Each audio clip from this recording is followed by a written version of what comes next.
যেই তিনটি স্বপ্ন দেখলে ভাববেন যে আপনি জান্নাতি। আমরা দৈনন্দিন ঘুমের ঘোরে বিভিন্ন ধরনের স্বপ্ন দেখি, আর এই স্বপ্নগুলো ভালো ও খারাপ উভয় ধরনেরই হয়ে থাকে। স্বপ্ন মূলত আমরা দুইভাবে দেখতে পাই।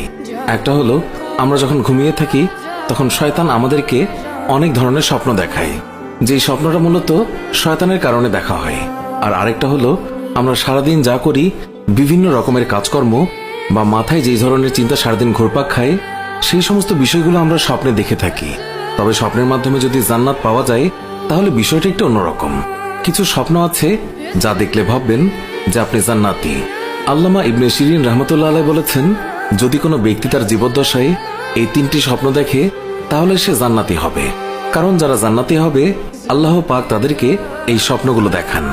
আর এর পেছনে আল্লামা শিরিন রহমতুল্লাহ আলাইহি তিনি প্রত্যেকটি কথায় হাদিসের উদ্ধৃতি দিয়েছেন এবং তা ব্যাখ্যাও করেছেন। রাসূলুল্লাহ সাল্লাল্লাহু আলাইহি ওয়াসাল্লামকে স্বপ্নে দেখলে, কারণ রাসূলুল্লাহ সাল্লাল্লাহু আলাইহি ওয়াসাল্লাম বলেছেন, যে ব্যক্তি আমাকে স্বপ্নে দেখলো সে যেন আমাকে বাস্তবে দেখলো, কেননা শয়তান কখনো আমার সুরত বা আকার আকৃতি ধারণ করতে পারে না।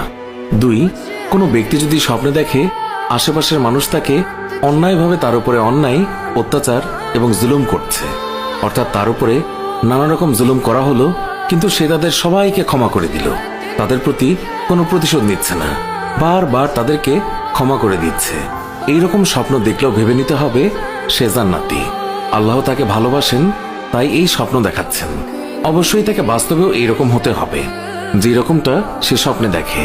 3, যে ব্যক্তির মা বাবা জীবিত অথবা মৃত কিন্তু সে স্বপ্নে দেখছে যে সে তার মা বাবার খিদমত করছে, সেবা করছে, তার মন প্রাণ উজাড় করে সে তার মা বাবার হক আদায় করছে, তার মানে আল্লাহ তাআলা তার উপরে সন্তুষ্ট আছেন।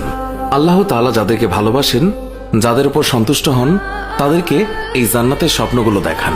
এই জন্য আমাদের বেশি বেশি করে দরুদ পাঠ করতে হবে, সব সময় পাক পবিত্র অবস্থায় থাকতে হবে। এছাড়াও রাতের বেলা ঘুমানোর আগে পাক পবিত্র হয়ে অর্থাৎ ওযু করে ঘুমাতে হবে, তাহলে আল্লাহ তাআলা তাকে এই তিনটি স্বপ্ন দেখাতে পারেন। আল্লাহ তাআলা আমাদেরকে বোঝার তৌফিক দান করুন, আমিন।